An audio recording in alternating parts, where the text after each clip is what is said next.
she whispered, her voice cracking over the phone in raw desperation. "I'm in the ICU. Mom's lover. He attacked me."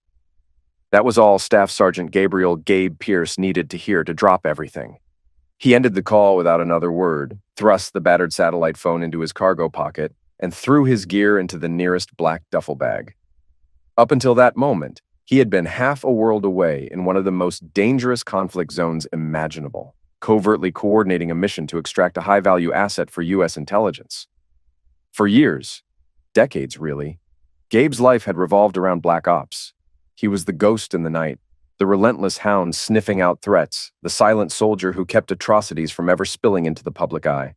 He had no fear. The only thing that mattered was success. But now, hearing his daughter's plea, fear struck him more fiercely than any firefight ever could.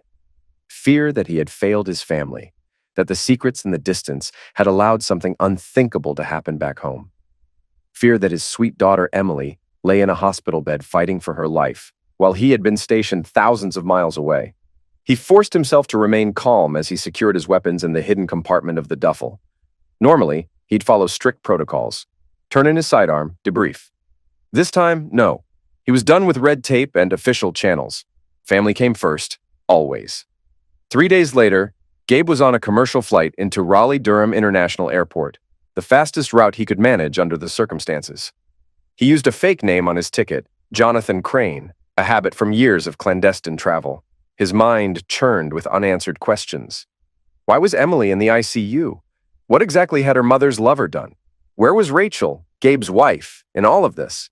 He had arrived in the States with no time to lose. The moment he crossed through immigration, he vanished into a side hallway. He wore a navy hoodie over black jeans, blending in with the crowd. Not a single person would guess that under the nonchalant veneer hid a man who had neutralized warlords, dismantled drug cartels, and made a career of slipping in and out of lethal conflict zones. His phone buzzed. A text from the only stateside contact he trusted to gather intel. "She's stable. Room 416. I'm outside." Outside meant the hospital. The friend, an ex-Marine named Harris, had done Gabe a favor by checking on Emily in person because Gabe didn't trust his wife's word. He didn't want to talk to Rachel yet. Something in Emily's tone, in the confession about Mom's lover, told him Rachel herself might be complicit. Grim-faced, Gabe hailed a cab and told the driver, "Rexford Medical Center. Faster you get me there, the bigger your tip." The driver glanced at Gabe's stern expression and nodded. "You got it, boss." The hospital corridor smelled sharply of antiseptic and stale coffee. Fluorescent lights buzzed overhead, washing everything in a clinical pallor. Gabe turned into the ICU wing, heart hammering. Harris, a barrel-chested man with salt and pepper hair, waved him over. "How is she?" Gabe demanded, skipping small talk. He dropped his duffel by a row of plastic chairs. Harris frowned. "Doctors say she's stable but in pain. Broken arm, bruised ribs, a concussion. They're keeping her to ensure there's no internal bleeding. She's shaken up, man. Says some scumbag attacked her in your house." Harris's gaze flicked around and he lowered his voice. "Emily's been real quiet about the details. She mentioned something about Rachel's boyfriend or lover. I don't know. I didn't press her. That's your family business." Gabe took a slow breath, rage simmering beneath the surface. "I'll see her myself." He found Emily's room, 416. The blinds were drawn, the lights dim. Machines beeped in a steady rhythm. Emily lay propped up by pillows, an IV in her arm, face pale, eyes fluttering as if she battled tears. Seeing her like that wrecked Gabe more thoroughly than any bullet he'd ever taken in combat. "Dad," she croaked, eyes lighting up at the sight of him.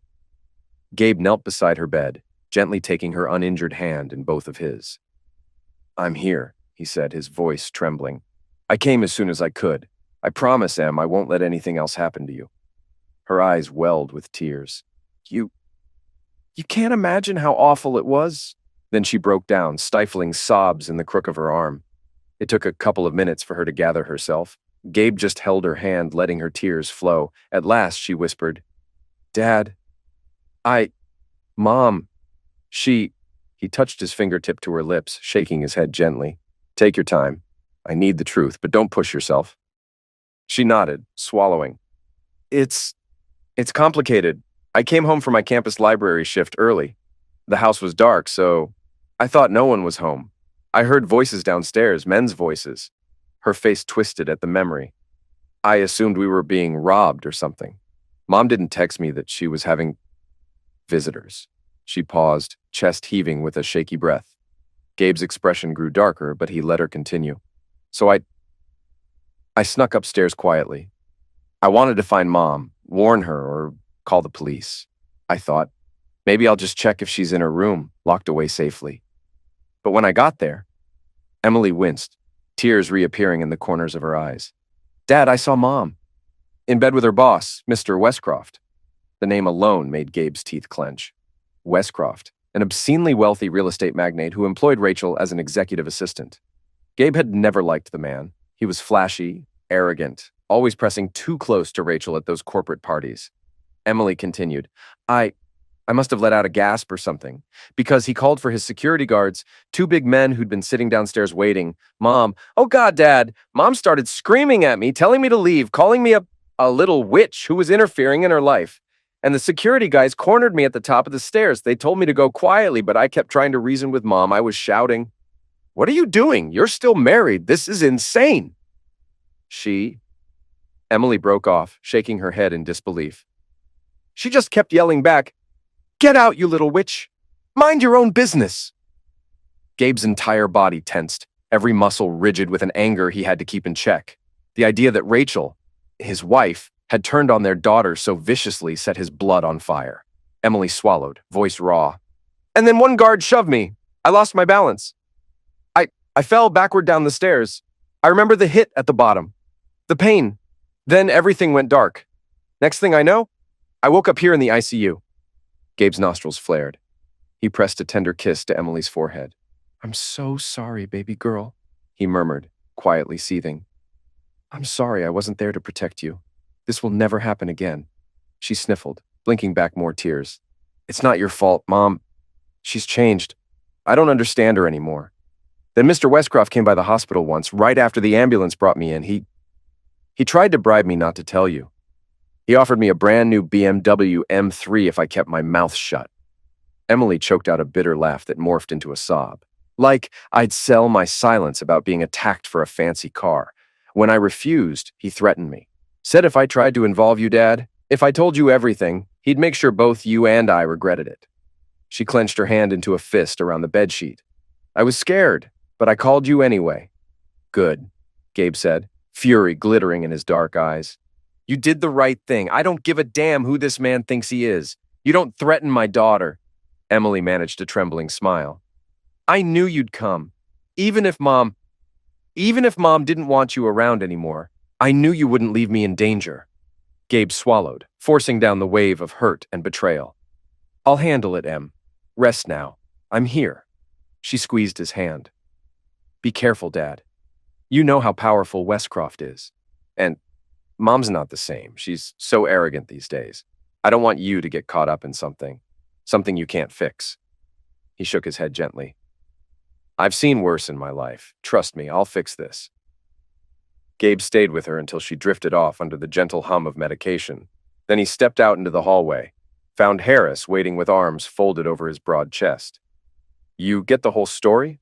Harris asked, lowering his voice. Enough, Gabe said grimly. I'm going to see Rachel. Harris hesitated. Gabe, Westcroft's got a small army on payroll. Corporate security guys, ex-military types, you might be outnumbered. A flicker of a cold grin passed over Gabe's face, the grin that used to send criminals scurrying for cover. They'll need a lot more than muscle to stop me. Rachel Pierce was waiting in the hospital's main lobby. Gabe spotted her before she saw him. She looked frantic, pacing near a coffee kiosk, still wearing business heels and a stiff pencil skirt, hair pinned in a perfect updo. A face that used to show warmth toward him now displayed only tension and resentment. He approached, footsteps echoing sharply on the polished floor. Rachel's eyes fell on him, and for a moment she looked legitimately alarmed, like she had seen a ghost. Gabe? She said, her voice jarring with confusion. You're home? Why didn't you tell me you were flying in? He gave a humorless snort. Didn't think you'd care seeing as you've decided to get a boyfriend while I'm away risking my life. Good to know you're moving on so quickly. Her face colored. It's not like that. I didn't know how to reach you. You vanish on these secret missions for weeks, months. I didn't have a phone number or— Stop, Gabe snapped, voice low but intense. Don't lie to me. Emily told me everything. She nearly died in our house because your lover's goons attacked her. She's lying in ICU with a broken arm and a concussion. Don't you dare pretend ignorance. Rachel bristled defensively. She's exaggerating. No one tried to kill her, Gabe. She tripped or fell or— The point is, she startled us and it was an accident. God, do you think I'd let anyone deliberately harm her? She's my daughter, too. She paused, voice growing quieter with a hint of desperation. I never wanted it to get this far. I didn't plan on your daughter walking in at such a private moment. If she'd minded her own business, she wouldn't have gotten hurt. That single statement made Gabe's blood boil. He advanced a half step. Minded her own business? Rachel, that's her house too. You're the one carrying on with your boss while you're still married to me. Her chin lifted in defiance. You abandoned me, Gabe. How long was I supposed to wait around while you took every Black Ops assignment thrown your way, missing birthdays, anniversaries? I have needs. William, Mr. Westcroft, he understands me. He's helped me in ways you never did. Gabe's voice dropped to a dangerous rasp. So you repay his help by letting him set up camp in my house? Letting him assault our daughter? Threaten her with hush money? You think I'm just going to brush that off? Rachel's lips trembled with anger. William never threatened her. He only tried to smooth things over with a gift. I was there. I heard him. Emily's turning everything into some big drama. Look, she's fine, isn't she? Fine? Gabe's eyes flared.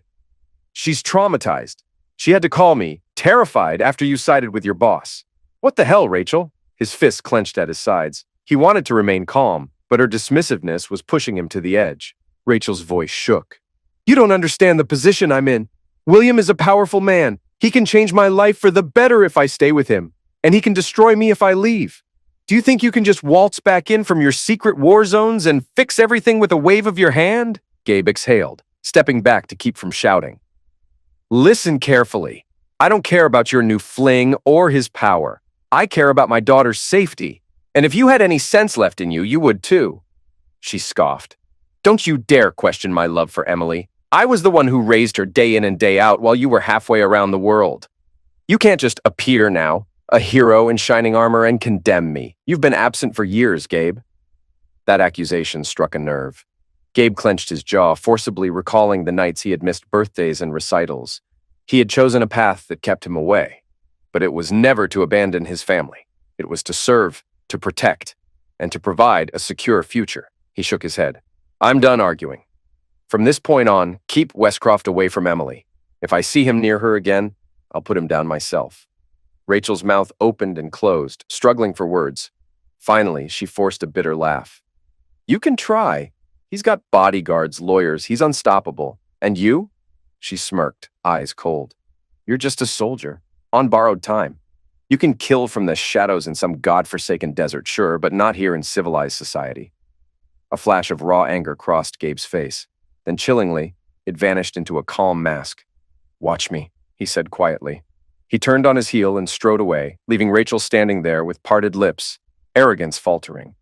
She could sense the shift in his demeanor, from outraged husband to something far more dangerous.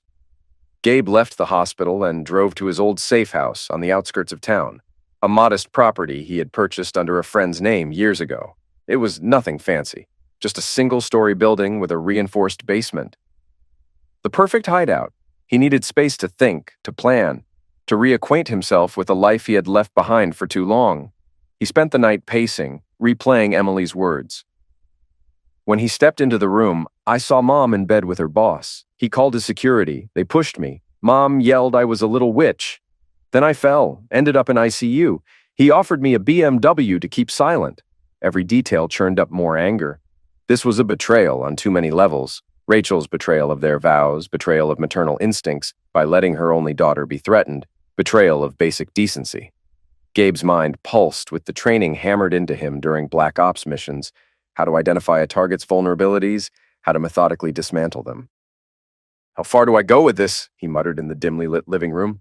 A single lamp cast his silhouette on the wall. He clenched and unclenched his fists, thinking of Emily's sweet face. I can't let them get away with this. He pictured Westcroft. Wealthy, powerful, used to having everything his way, accustomed to corrupting the system with money. But Gabe wasn't just any Black Ops soldier. He specialized in infiltration, sabotage, intelligence gathering. If Westcroft believed his resources would keep him safe, he hadn't yet met the man behind the fatherly facade. Gabe had done unspeakable things in the name of national security. Now he'd do them for Emily. Morning light found Gabe already busy. He had made a list of everything he knew about William Westcroft: addresses, phone numbers, security details, hangouts, known associates.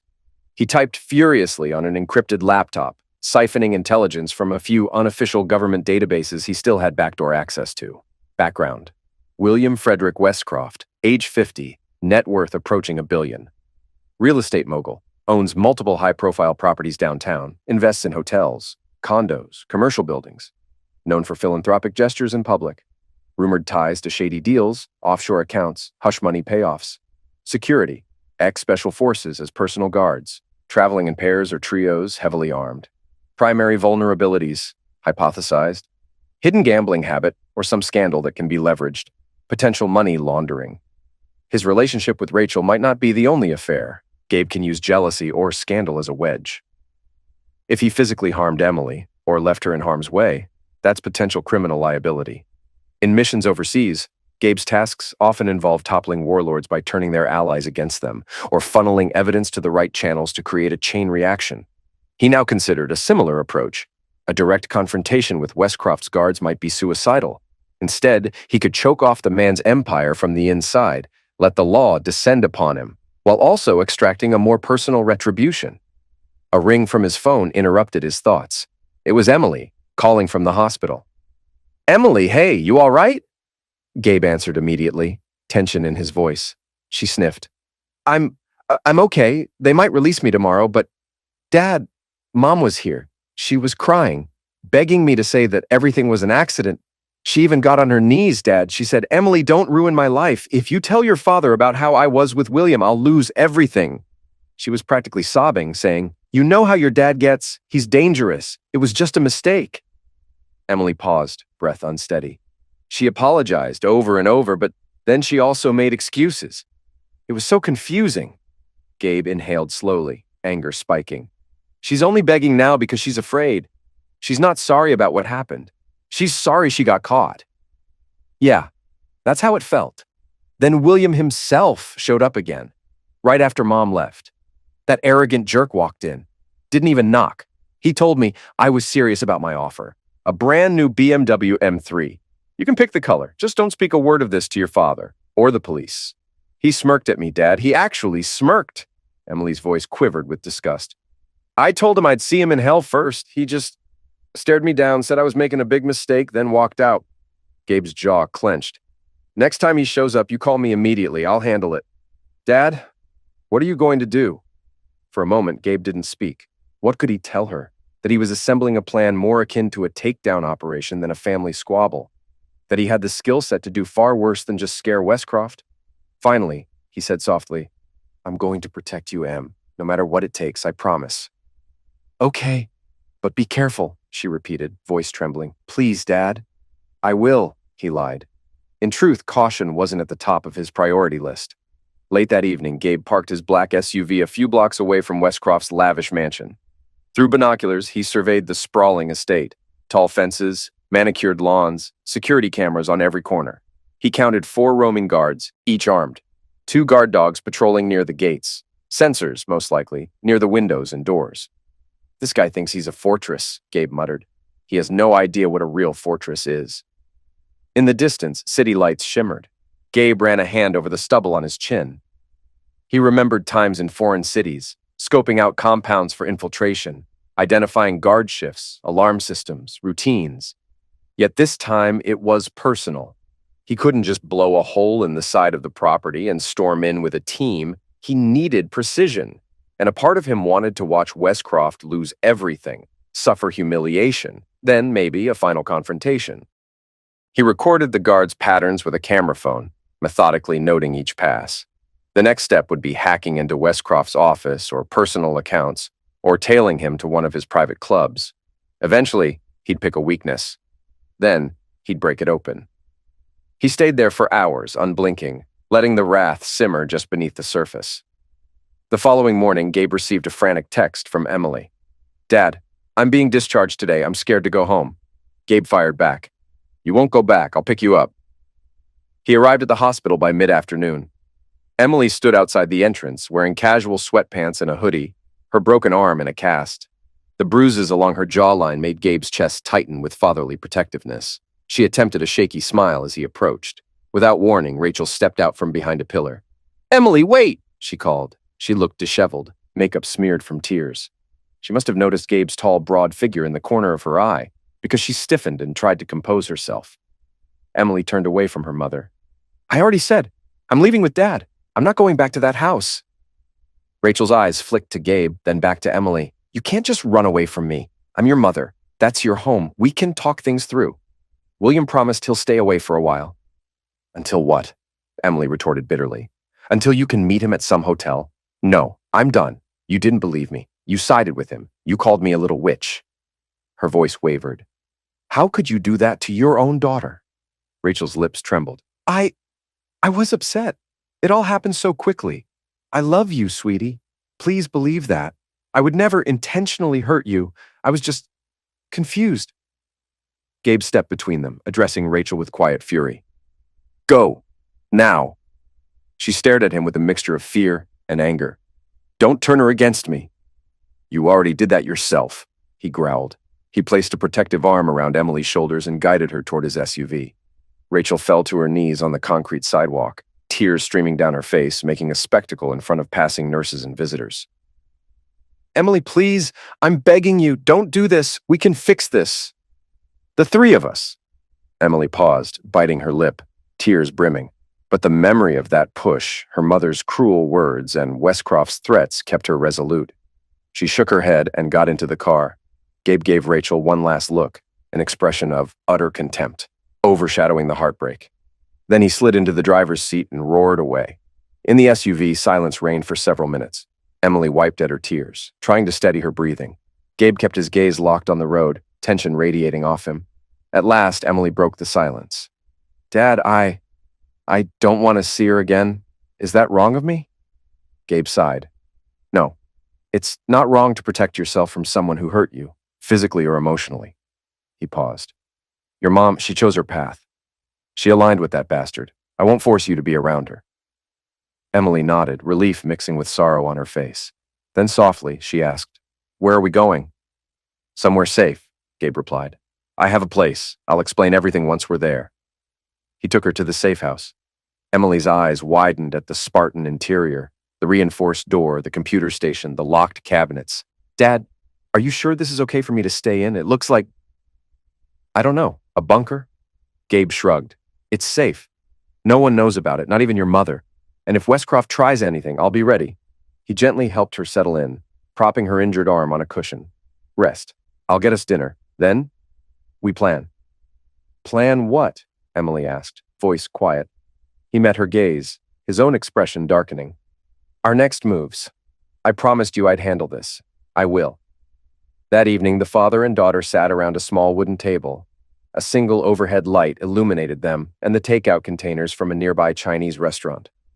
Emily ate slowly, clearly not having much of an appetite. Gabe poured her some water. "Tell me more about Westcroft. Has he threatened you before?" Gabe asked, picking at his own food, though he felt no real hunger. "No," Emily said. "I mean, I'd see him around if I visited Mom's work or at those big office parties. He'd smile, ask how school was. Nothing weird, but recently, like a few months ago, he started showing up more. Mom said it was professional. Then she started driving a new Mercedes, claiming it was a company perk. When I questioned it, she got defensive. I guess that's around the time they started, well, hooking up." Emily's voice trembled with disgust. Gabe's eyes narrowed. "He's been grooming her, in a sense, showering her with gifts, money. She's dazzled." Emily nodded glumly. "I think so. Mom's changed so much. She used to be, I don't know, kinder. But now she's arrogant, snapping at me when I ask about her personal life. And Westcroft's always swirling around with these giant bodyguards. He thinks he's untouchable." "Everyone has weaknesses," Gabe said quietly, his black ops instincts surfacing. "He's used to power, intimidation, money. I can fight him in ways he won't see coming." She looked up, eyes wet. "Just promise me you won't go to jail, Dad. I can't lose both parents. I mean, I still love Mom no matter what she did, but I need you. Gabe reached across the table, covering her hand with his. I promise I'll be careful, but I can't let him keep strutting around like this. He exhaled. You're still recovering, so try to get some sleep tonight. Tomorrow I'll show you how to navigate the safe house. There's a bedroom down the hall. She managed a grateful nod. Thanks, Dad. Gabe stayed up late, mapping out infiltration points, checking local data about Westcroft's business dealings, looking for angles. He had compiled a mental list of resources. Ex-military buddies, private investigators, hackers he'd done favors for in the past. So many ways to break a man. Now Westcroft was the target. The next afternoon, Emily dozed on the couch in the safe house. Gabe sat at his laptop scanning property records, tracing suspicious LLCs that pointed back to Westcroft. He found an entire labyrinth of shell companies. The man was likely laundering money, stashing questionable profits. Suddenly, Emily's phone rang. She picked it up groggily. The caller ID was Mom. Her expression soured. Should I answer? She asked Gabe. Go ahead. Put it on speaker. Emily accepted the call, setting the phone on the table. Hello? Rachel's shaky voice came through. Emily, thank God. I've been trying to reach you. Listen, sweetie, I'm sorry for everything. Please come home. William isn't here. He's out of town. It's just me. We can talk. Figure this out as a family. Emily shot Gabe a skeptical glance. Gabe kept silent, letting Emily handle it. I'm fine where I am, Mom, Emily said, her tone guarded. I don't trust you right now. Rachel sniffled audibly. I made a mistake, okay? I was scared, lonely, everything happened so fast. But your father, you know how he is, Emily. He can be extreme. I want to fix things without letting him blow up our entire lives. Emily folded her good arm over her torso. He's not blowing anything up. He's protecting me, which is more than you did. A long silence. Then Rachel exhaled. You can't understand the position I'm in. William, he's been good to me financially. He opened doors for me. He gave me a chance to live, not just wait for your dad's occasional visits. I'm sorry it hurt you, but right now you need to help me calm your father. I don't want him to do something reckless. Gabe gave Emily a quick nod, indicating that he'd heard enough. Emily mustered a frosty tone. Too late, Mom. Dad's seen what happened to me. There's no going back. Good luck. She ended the call. The phone's screen went dark. Gabe could see Emily trembling with the aftershock of that conversation. I hate how she tries to blame you, she said quietly. Gabe gently squeezed her shoulder. That's her way of justifying her betrayal. Don't let it get to you. Days slipped into a week. Emily regained some strength, gradually adjusting to life hidden away. Gabe developed an even clearer plan. He would gather evidence of Westcroft's criminal activities, ensure it found its way into the hands of law enforcement or perhaps the media. He also had to ensure his daughter was safe from retribution. He practiced firing drills in the basement, reassembling and cleaning various firearms he'd stowed there. Emily would sometimes watch him work, her cast still on, wearing a worried expression.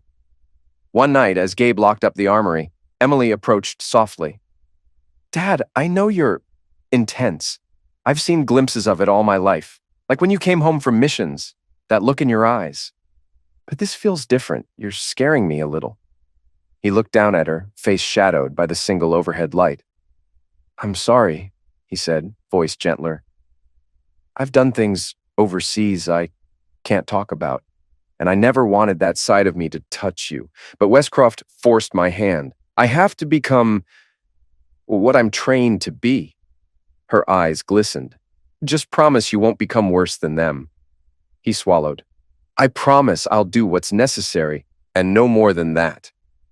But in the darkest corner of his mind, he wasn't sure he could keep that promise. The old rage, the soldier's thirst for retribution was creeping in. One morning, Emily was resting when Gabe felt the phone in his pocket buzz. It was an unknown caller. He answered gruffly. Yeah? Staff Sergeant Gabriel Pierce? A male voice asked. Something about the voice set Gabe's nerves on edge. Who's asking? He said in a low tone. A pause. Call me Dean. I work for Mr. Westcroft. We know you're back in town and harboring your daughter. Let's keep this civil, shall we? Gabe's anger surged. You're the one who let your men push her down the stairs. That's not exactly civil. Dean gave a condescending chuckle. An unfortunate misunderstanding. We'd like to rectify it. Mr. Westcroft wants to extend another invitation, an even bigger settlement if Emily remains silent. Perhaps your entire family can walk away with a tidy sum if you'll just avoid turning this into a scandal. Gabe's knuckles turned white around the phone. He thinks he can buy off attempted murder? Buy me off? He thinks money speaks louder than grudges. We're prepared to offer 7 figures, the man said calmly. That'll set you and your daughter up quite nicely, and you can return to whatever black ops corner of the world you crawled out of. Everyone wins. Gabe forced an even tone. Tell your boss I don't want his money, and if he tries to contact my daughter again, he'll regret it. A low sigh. Fine, have it your way. But let me warn you, men with your skill set are a dime a dozen in this city, and all it takes is one well-placed bullet to end your vengeance crusade. Don't push Mr. Westcroft, Sergeant. We're done. The line clicked dead. Gabe lowered the phone, seething. That was a direct threat. The gloves were off now. That evening, Gabe told Emily he had to step out for a while, instructing her to lock the door behind him. Don't open for anyone, he warned. I'll be back tonight. You'll be safe here. He headed downtown, slipping through alleyways, eventually stopping outside a certain high-rise office building that belonged to Westcroft. Security cameras panned the entrance. He wore a plain black baseball cap, hood up, eyes scanning for opportunities. Within minutes, he'd spotted a side door used by cleaning staff. Another half hour of observation revealed that the security presence was minimal. After 9 p.m., Gabe calmly picked the lock, his infiltration skills honed by years of covert missions, stepping into a service corridor. He moved quickly, quietly up the stairwell to the 12th floor, where Westcroft's personal suite was rumored to be. He found a locked door with a plaque that read, William F. Westcroft, CEO in brass letters. Gabe knelt, rummaging for his lockpick set. He stilled, hearing footsteps on the other side. A guard, maybe? He pressed himself against the wall. The footsteps receded. He went to work. The door's lock was advanced, but not advanced enough to beat a Black Ops veteran. After a few tense seconds, the tumbler clicked. He silently slipped inside, flicking on a small pen light. The office reeked of wealth. Mahogany desk, leather seats, a view of the city skyline from floor-to-ceiling windows. Gabe's light danced over the desk until he found what he was looking for.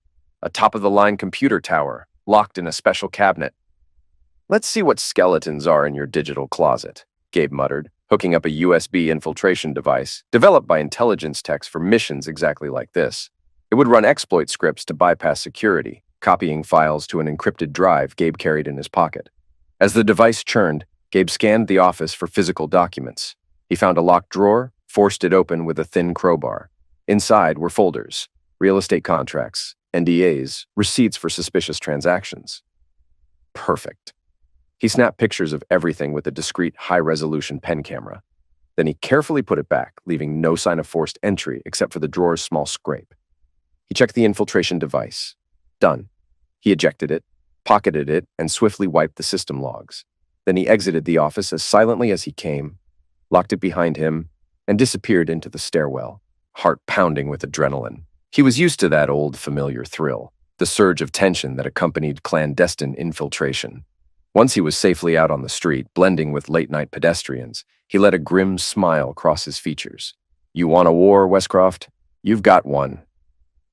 By midnight, Gabe was back in the safe house's basement, hooking up the external drive to his own system. Emily watched from a distance. She couldn't sleep, so she stayed up. Curiosity piqued. On the screen, folder after folder popped up. Shell company accounts, deals that looked blatantly illegal. A few hidden camera videos, names of bribes. They were monstrous revelations. Emily stood behind Gabe's chair, cradling her cast. Dad, this is insane. He's paying off city officials, forging tax documents, blackmailing politicians. It's a web of corruption. Gabe nodded, lips a tight line. I can leak this to the authorities or to a few journalists who specialize in uncovering corruption. That alone would cause damage, but it won't be immediate or personal enough to satisfy me. She swallowed. You want to ruin him, don't you? He inhaled deeply. He threatened you. He threatened me. He disrespected the sanctity of our home. Yes, I want to tear down everything he's built and watch it burn. Emily closed her eyes, absorbing his words. What about Mom? She finally whispered. She's entangled in all this. If we blow it open, she'll be exposed too. A pang of guilt flickered across Gabe's features. For all her cruelty, Rachel was still the mother of his child. and a part of him, buried deep, had once loved her. She made her bed, he said softly. I'm sorry, Em. She chose her side. Emily nodded, tears silently rolling down her cheeks. She turned away, hugging her injured arm. Gabe rose, gently placing a hand on her shoulder. Go get some rest, okay? This is a lot for you to process. She sniffed. What about you? He stared at the laptop with cold determination. I'll be here, making a plan. As the nights stretched on, Gabe assembled all the puzzle pieces. He had contacts who owed him favors, a small-time hacker who could discreetly release files to investigative journalists, an ex-prosecutor who specialized in RICO cases. Step by step, Gabe was orchestrating Westcroft's downfall. But something dark was stirring in his heart, the desire to confront Westcroft face-to-face, to break him physically. In Black Ops, Gabe had interrogated men who were dangerous to national security. He knew how to extract confessions, how to inflict pain with surgical precision. The father in him screamed for vengeance, a primal call to show no mercy. One afternoon, Emily found him cleaning a sniper rifle in the basement. She frowned deeply. Dad, do you really need that thing here? He didn't look up from the weapon. You can never be too prepared. Westcroft has ex-military bodyguards. If they track us here, I'll need an advantage. Emily hovered near the door, anxious. There's something in your eyes that scares me, Dad. You look like you're changing. He paused, letting out a ragged sigh. I've done terrible things for my country. I locked that side of me away, tried to keep it out of our family life. But to protect you, to punish Westcroft, I might have to tap into it again. Tears shimmered in her eyes, but she stepped forward, resting her good hand on his shoulder. Just don't lose yourself. You're my dad. Gabe set down the rifle and pulled her into a gentle, one-armed hug. I promise I'll come back. This is just something I have to do. She nodded against his chest. I trust you. Finally, all was set in motion. The evidence was packaged and ready. Gabe had even gleaned from the emails that Westcroft would be hosting a private event at his mansion in a few days, some real estate investors flying in from overseas. That would be the perfect time for the first blow, an anonymous leak that triggered a media frenzy, overshadowing Westcroft's grand affair. But more than that, Gabe would be there, in the shadows or perhaps face-to-face, depending on how events unfolded. Late that night, with Emily asleep, Gabe stood in the safe house's small backyard, staring up at the moonless sky. The wind brushed across his short-cropped hair. 1,000 memories crowded him. Firefights in the desert, extraction missions in the jungle, nights spent in a sniper's nest waiting for a target to appear. Each time he had endured for a cause he believed in. Now the cause was personal, vengeance for his daughter. A deep breath filled his lungs. He felt the swirl of guilt, grief, and righteous fury. Rachel's betrayal, Westcroft's arrogance, the harm done to Emily, they all demanded retribution. He took out his phone, typed a message to an old contact. Execute leak, 48 hours. Then he typed another to Harris, his ex-Marine buddy. Need you on standby. Contact me tomorrow. He turned off the phone, slid it into his pocket. The final stage was about to begin. Stepping back inside the safe house, he moved quietly down the hall, checking on Emily. She was fast asleep, mouth slightly open, cast resting on a pillow. Gabe's chest tightened with protective love. He gently brushed a stray lock of hair from her forehead, making sure not to wake her. Then he retreated to the living room, sat in the dark, and let his mind race through the final details. There was no turning back. Too many lines had been crossed. He closed his eyes, envisioning Westcroft's face, that smug smirk. He pictured the moment Westcroft threatened Emily in the hospital. He remembered Rachel's sneer at the lobby, telling him he was just a soldier on borrowed time. He felt the rush of violent adrenaline course through his veins, the same rush he felt on a mission just before he pulled the trigger. He would tear that smug empire down piece by piece, and if Westcroft resisted, Gabe was prepared to do far worse. There in the darkness, every muscle in his body coiled with a lethal tension, he made a silent vow. They will regret hurting my daughter. At last, he rose from the couch. In the glow of a small lamp, he pulled on a tactical vest, loaded spare magazines, and checked the sidearm holstered at his waist, quietly, methodically. He wasn't going out to kill Westcroft tonight, not yet. But he would be ready for any escalation. This was a line he never thought he'd cross on American soil, becoming the villain in his own land. Yet revenge demanded it. He stared at his reflection in the dark TV screen. He looked older, colder, more dangerous. The upright soldier replaced by a looming menace in black. No moral qualms left. "Time to begin," he said under his breath. His voice was steady, calm, and terrifying. Staff Sergeant Gabe Pierce watched the flickering news report on his laptop screen late that evening, the harsh glow casting shadows across the cramped safe house living room. Headlines about a prominent real estate mogul's potential corruption scandal were splashed on every local station, triggered by the damning evidence Gabe had leaked days earlier. The media were in a frenzy. William Westcroft, previously admired for philanthropic gestures and high-profile deals, was now under scrutiny for money laundering, bribery, and more. But exposure alone wasn't enough. Gabe could feel it in the pit of his stomach, that roiling unrest that demanded a final confrontation. This man, the same one who had threatened his daughter, who had corrupted Gabe's wife, Rachel, was still walking free. Worse, Westcroft's arrogance had only grown. Instead of going underground after the leaked documents, he was hosting a lavish private party at his personal mansion that very night, as if daring the world to defy him. No doubt he was also trying to meet with lawyers and spin the narrative, confident that with enough money he could evade the law. Emily, Gabe's daughter, hovered nearby in the safe house kitchen, quietly reheating some leftover soup for herself. She still wore a cast on her left arms from the fall she'd endured when Westcroft's hired muscle shoved her down the stairs. The bruises on her face had faded to a pale yellow, but the memory of that night clearly still haunted her. A beep from Gabe's phone drew his attention. A brief text from an old ally in local law enforcement, tipping him off about Westcroft's heavy security presence at the mansion. Gabe read the text, jaw set, mind racing with possibilities. Emily walked over, gingerly setting the soup bowl on the table. "Dad?" she said softly. "You look like you're miles away." Gabe's eyes flicked to his daughter. "I've got word Westcroft's holding a big event tonight, trying to salvage his reputation in front of his investors. His estate is crawling with armed security. I think he's doubling down, telling the world he's untouchable." He paused, gaze sliding back to the phone.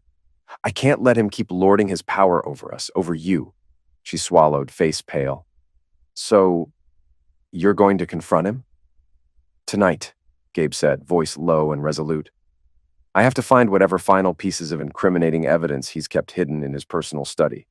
The files we leaked were enough to start the investigation, but we need something truly decisive if we want to ensure he doesn't wriggle out with a high-priced defense team.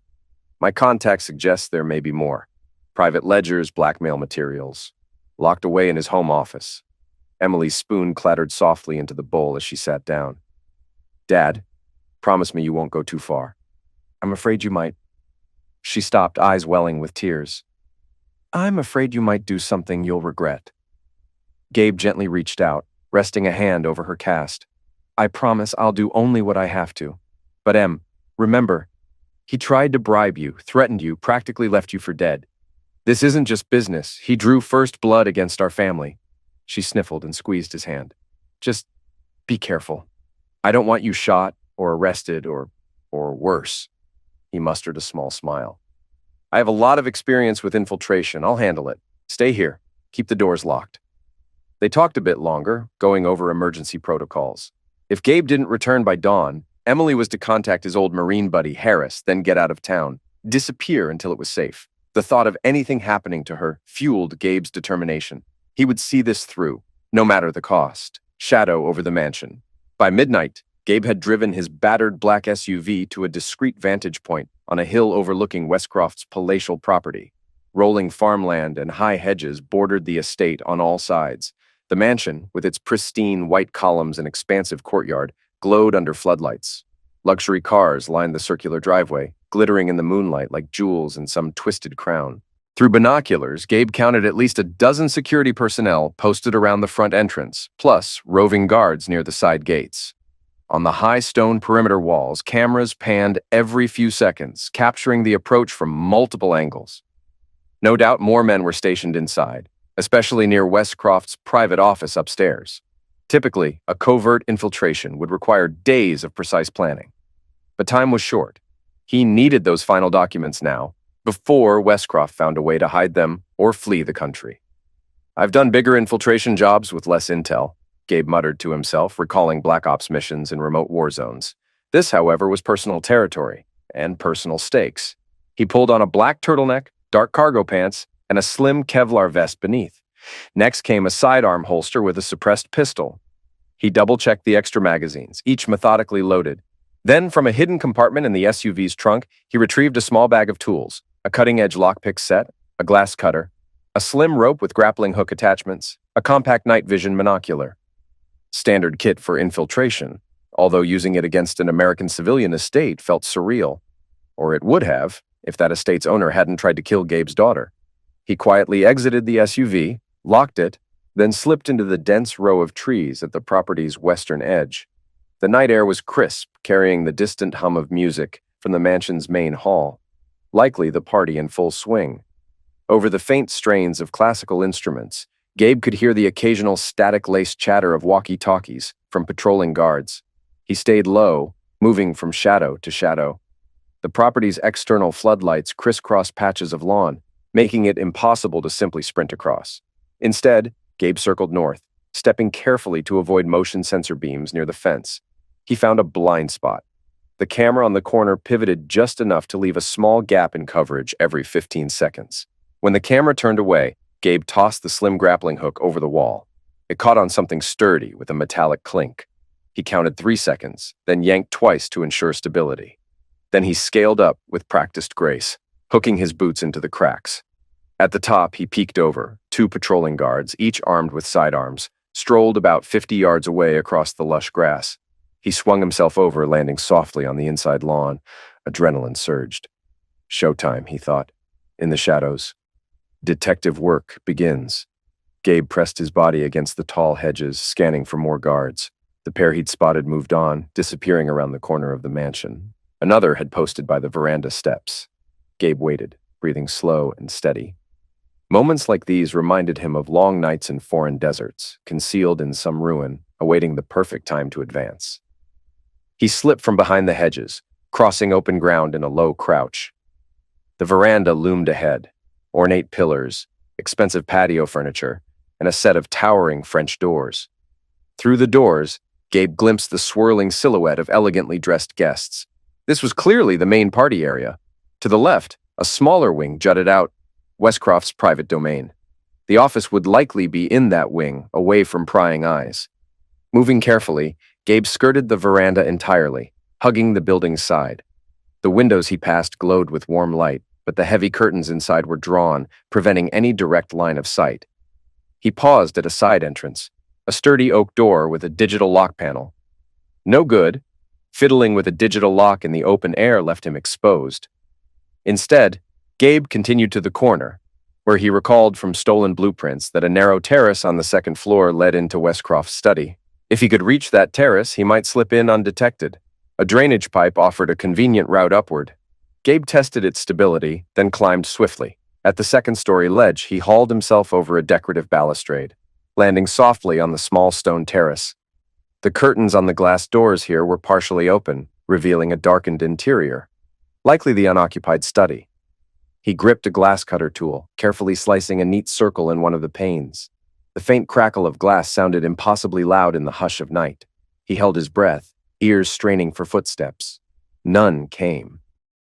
He unlocked the door from the inside and slipped into the study. The smell of polished wood, leather-bound books, and expensive whiskey greeted him. A single desk lamp glowed near an imposing mahogany desk, but otherwise the large room was bathed in dimness. Floor-to-ceiling bookcases lined 2 walls, and a massive painting hung behind the desk. A stylized portrait of Westcroft himself, no doubt. The hush of the study contrasted starkly with the faint music drifting in from the distant hall.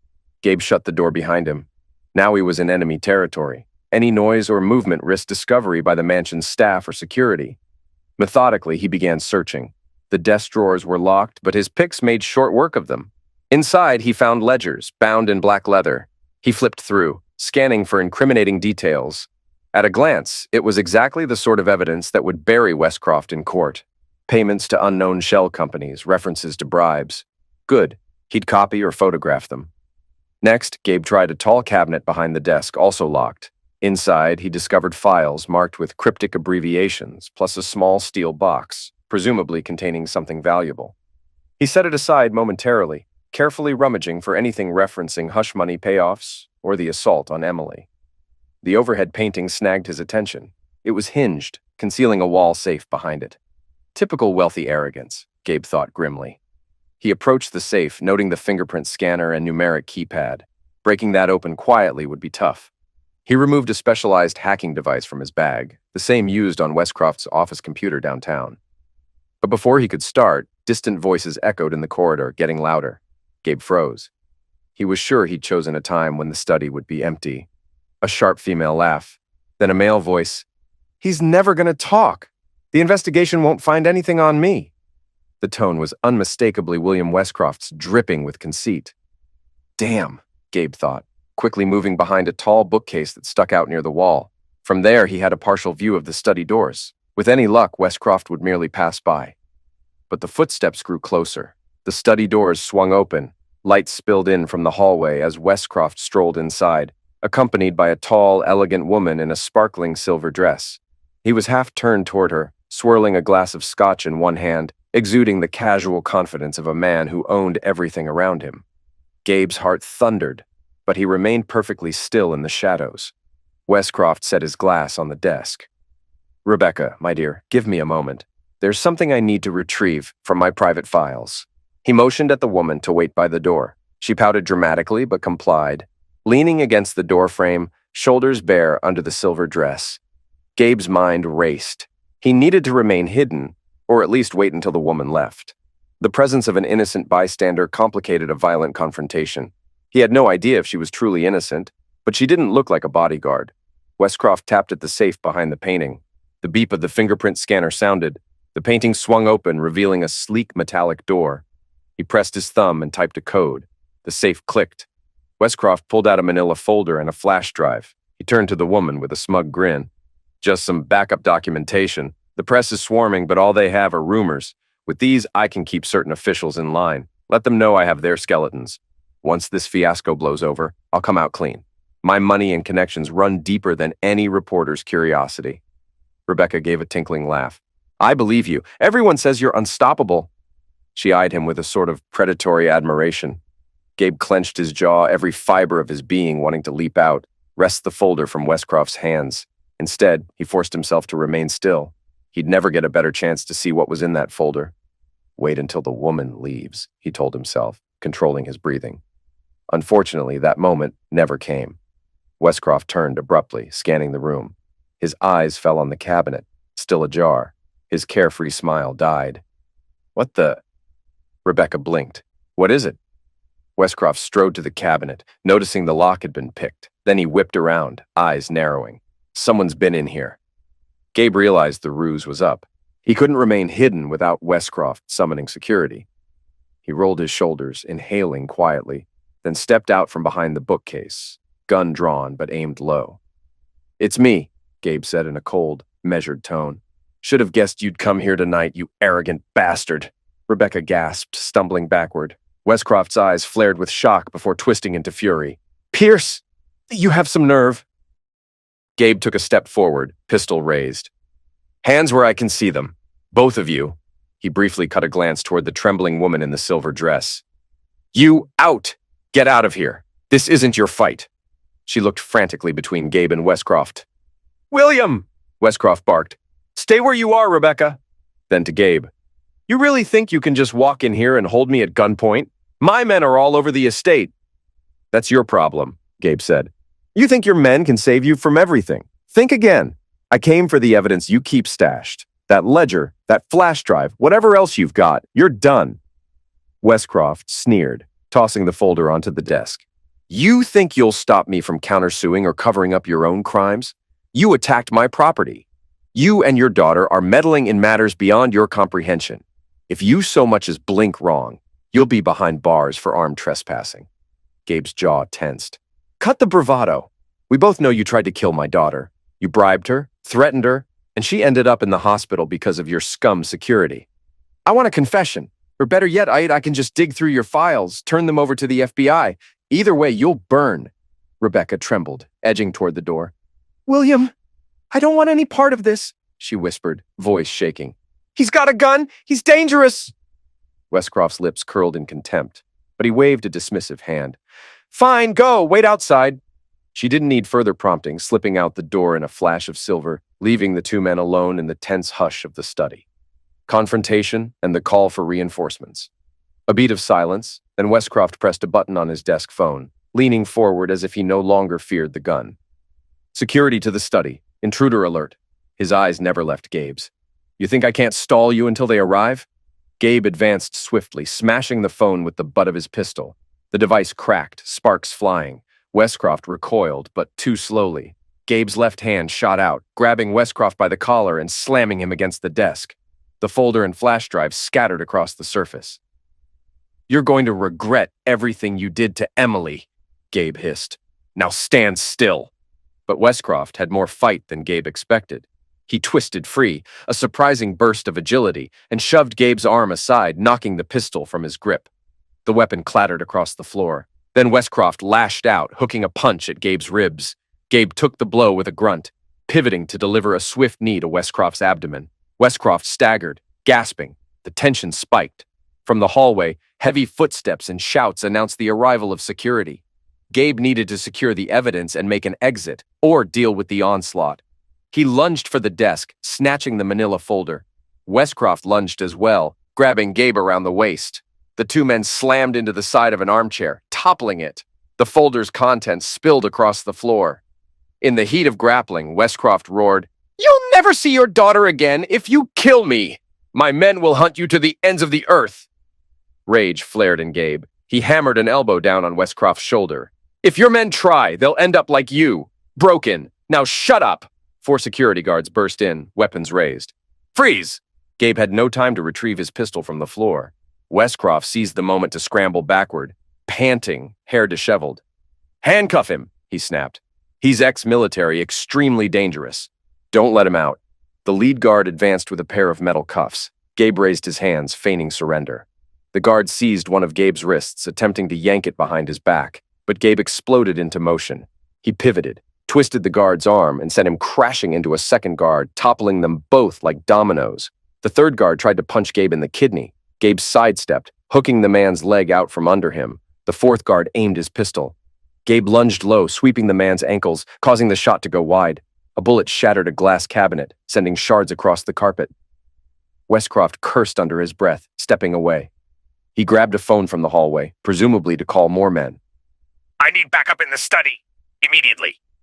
The guard that Gabe had thrown first shook his head, disoriented, but scrambled to his feet. "He's over here!" Another guard rose, brandishing a baton. It was 4-on-1 in close quarters, exactly the scenario Gabe had been trained to handle. He elbowed the baton aside, driving a fist into the guard's temple. The man dropped. Gabe then snatched a fallen sidearm from the floor, spun, and fired a single round at the next guard's knee. The guard collapsed with a scream. The remaining 2, seeing the swiftness of Gabe's brutality, backed up, uncertain. Westcroft, still at the threshold, hollered at them to, "Just shoot him!" But they hesitated, pinned by Gabe's unwavering aim. Gabe glared at them. "Drop it if you want to live." The 2 exchanged frightened looks, then tossed their weapons aside, hands up. Westcroft's face twisted in fury. "Cowards! You're 4 men and he's—" Before he could finish, Gabe aimed a shot at the open door, forcing Westcroft to duck away. Then Gabe rushed forward, slammed the heavy door shut, and locked it from inside. He had only seconds before more guards arrived, or Westcroft found another route. He grabbed the folder's scattered pages, stuffing them haphazardly under his vest. The flash drive was near the desk. He seized it and pocketed it. One of the disarmed guards tried to tackle Gabe from behind in a last-ditch effort. Gabe sidestepped, grabbed the guard's collar, and flung him headfirst into the desk. The guard crumpled, dazed. The other conscious guard retreated, dragging his wounded comrade away, glaring with fear and hate. Gabe pressed his ear to the door. Shouts and stomping boots approached from the corridor. No exit that way. Instead, he rushed to the balcony doors he'd used to enter. Flinging them open, he stepped onto the terrace. Over the distant roofline, headlights flickered, signifying more security vehicles arriving at the main gate. A siren-like alarm began wailing across the estate grounds. Time to go, Gabe thought. He looked over the balustrade to the grounds below. Guards with flashlights swept the area. He ducked back, scanning for another route. He glimpsed a narrow ledge leading around to the corner of the mansion. Maybe if he could creep along that ledge, he'd reach an unguarded portion of the lawn. Gunshots shattered the glass behind him. Gabe cursed, flattening himself. More guards had arrived in the study, firing at him from inside. He returned 2 quick shots, forcing them back. Then he hoisted himself onto the ledge. Step by step, he edged along the ornate facade, wind whipping at him. 30 feet below, the watchers patrolled, guns at the ready. The escape turned pursuit. Gabe managed to slip around to the far side of the mansion, out of direct line of the study windows. He spotted a spot where the stone architecture jutted out enough to provide footholds. With a final breath, he let himself drop, landing in a roll on a patch of manicured hedge that softened his fall. He grit his teeth at the jarring impact. No time to dwell on it. Flashlight beams were crisscrossing. He ducked low, sprinting in bursts behind decorative shrubs. Another shot cracked the silence. A bullet whizzed by. A guard had spotted him from a second-floor window. Gabe kept moving, adrenaline spiking. At last, he reached the perimeter wall. He reattached his grappling hook line from earlier, scaling quickly. A guard on the inside yard shouted for him to halt. Gabe hopped over, landing outside with a muffled grunt. In the distance, an engine roared to life. Headlights swept across the estate's main driveway. Gabe squinted, recognizing the silhouette of a luxury SUV peeling away from the mansion. Through a gap in the wrought iron gates, he glimpsed the driver. Even in the darkness, that profile was unmistakable. William Westcroft himself, fleeing the chaos in a hurry. "So you're running," Gabe muttered. It made sense. Westcroft might guess that Gabe had stolen critical documents. Perhaps he was heading to another safe house, or maybe he wanted to chase Gabe down on the open road with backup. Either way, Gabe didn't intend to let him escape. This man had come too close to destroying Gabe's family. Tonight, one way or another, it ended. Gabe sprinted for his own SUV, parked beneath a cluster of trees. He yanked open the door, tossed the stolen documents onto the passenger seat, and gunned the engine. Gravel spat from the tires as he tore off, eyes locked on the pale glow of Westcroft's headlights receding along the rural road. The main gate was wide open now, guards too busy dealing with the alarm to block his path. The high-speed showdown. The chase began on a winding 2-lane country highway. Westcroft's SUV, a top-end black Cadillac Escalade, had a powerful engine, roaring ahead at near impossible speeds. Gabe's older, rugged SUV struggled to keep up at first, but he pressed the pedal to the floor, adrenaline fueling every sharp turn. Headlights cut through the pitch darkness, illuminating farmland and sparse trees on either side. They raced deeper into the countryside. Occasionally, Westcroft's brake lights flared as he careened around sharp bends, nearly losing control. Gabe expertly handled his own vehicle, drawing upon countless hours of tactical driving training. The wind howled past, the engine's roar mingling with the pounding of his heart. 1 mile blurred into 2, then 3.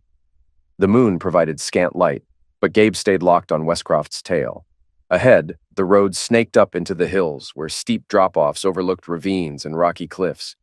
Gabe recognized the area from old topographical maps, a dangerous route, full of hairpin turns that overlooked deep canyons. Westcroft must have realized he couldn't outrun Gabe on these winding roads. He rolled down a window and muzzle flashes flared, shots fired back at Gabe.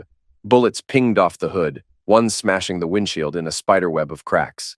Gabe ducked, controlling the wheel with one hand while drawing his pistol with the other. He fired through the ruined windshield at the Escalade's tires. The shot missed, ricocheting off the asphalt. "Damn," Gabe hissed, focusing on the next turn. The SUV skidded as he took the corner too fast. He righted it just in time, hearing the screech of tires from Westcroft's vehicle up ahead. The road curved again. Westcroft managed to keep his lead, but not by much. Suddenly, Westcroft jerked the wheel, swerving to block Gabe's path. Gabe braked hard, narrowly avoiding a collision. The two vehicles fishtailed across the narrow lane, nearly colliding with the flimsy roadside guardrail. Gabe wrenched the wheel left, scraping the side of his SUV against Westcroft's Escalade. Metal screeched. Sparks flew. For a split second, the two drivers locked eyes through their windows, Gabe's face set in grim determination. Westcroft's twisted in hateful desperation. Then Westcroft accelerated again, pulling ahead. Gabe refused to let go. He rammed the rear bumper of the Escalade, causing it to swerve dangerously near the guardrail. The hillside loomed on the left, a sheer drop on the right. One wrong move could send either man plummeting. Up ahead, the road curved sharply, hugging a cliff edge. A sign read, "Danger, sharp curve, overlook point." Westcroft's brake lights flared as he tried to maintain control around the bend. Gabe seized the moment, ramming the Escalade again from the side. The heavier Cadillac lurched, fishtailing.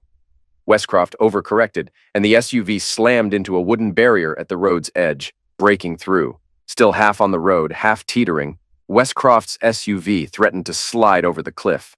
Steam hissed from its damaged engine block, headlights illuminating the yawning darkness beyond. Gabe skidded to a stop a dozen yards behind him, breath ragged.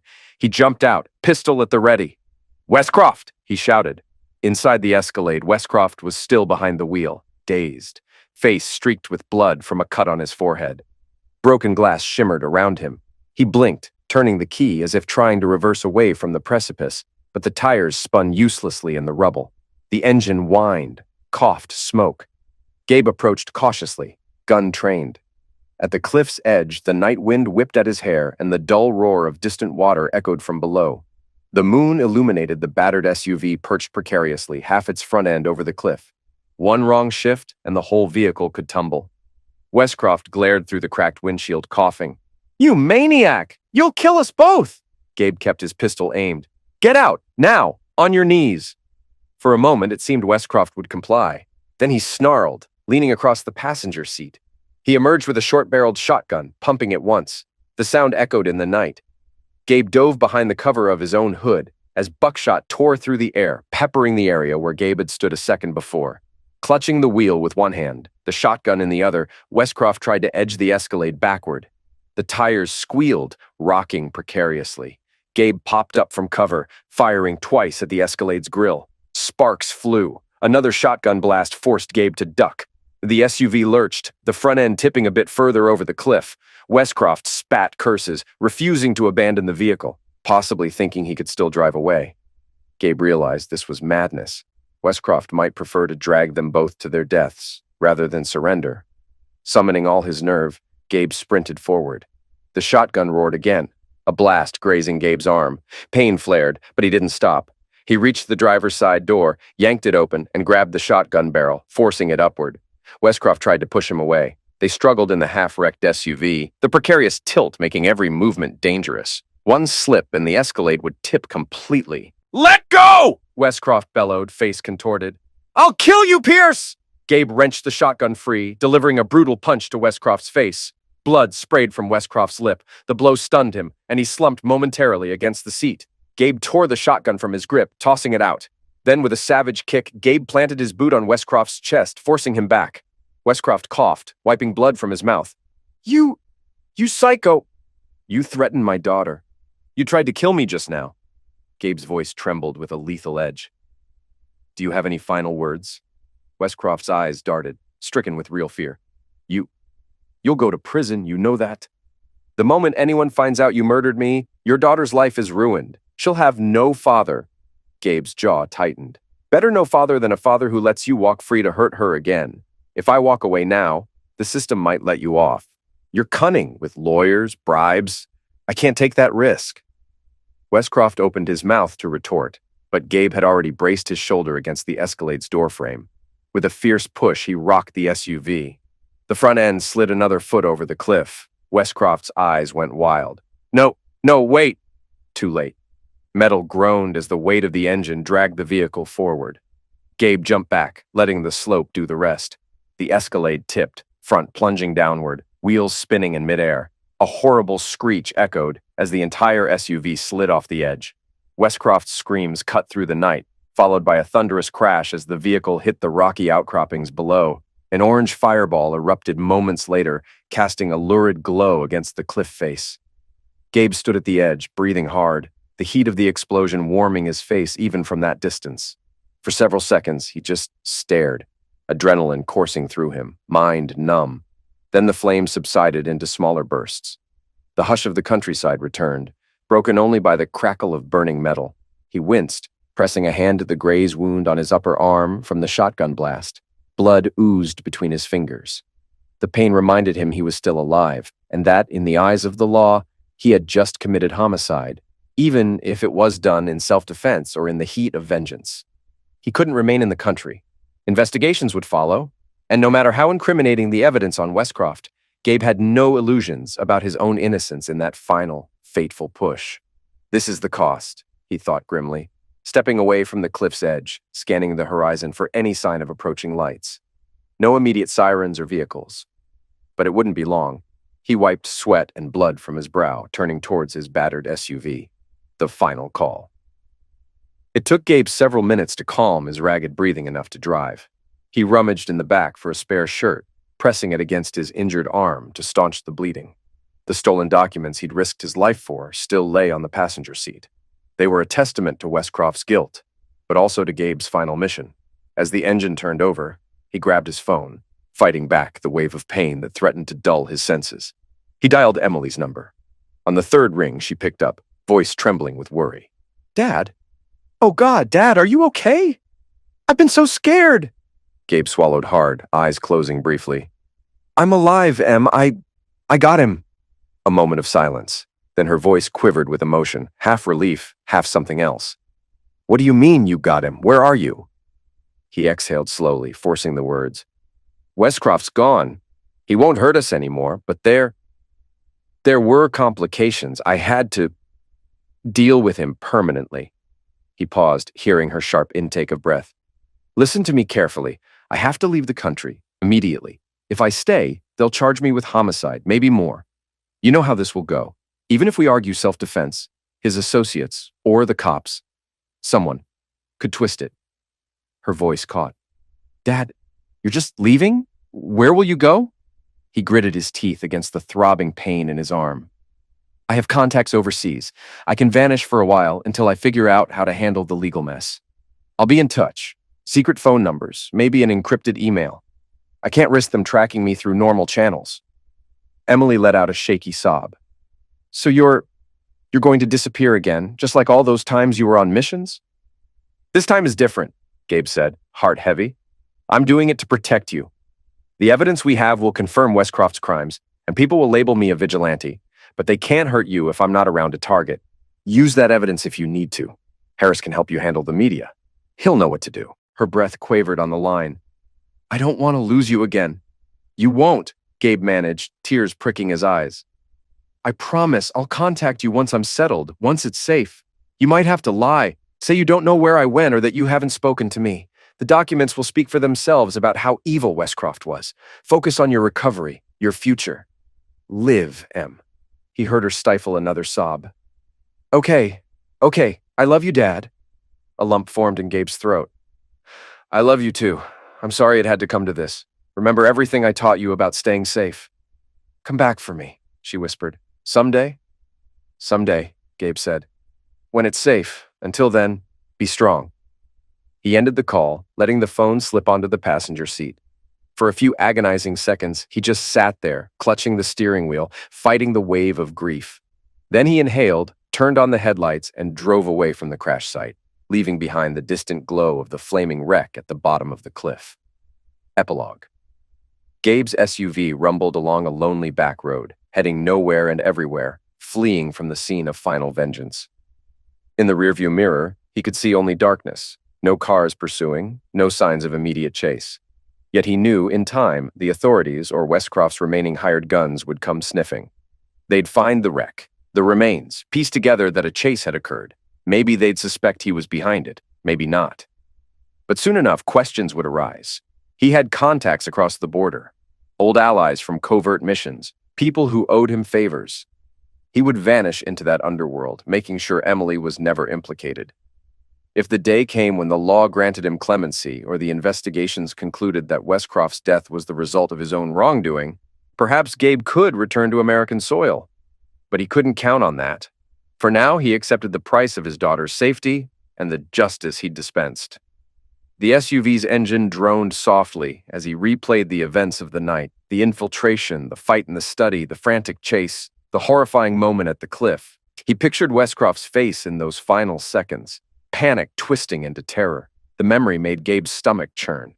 He had long since been hardened to violence in war zones, but this was personal vengeance, outside official channels. It felt heavier on his conscience, laced with guilt over the man he'd become. Yet he also felt a strange sense of relief. Emily was safe. The threat was gone.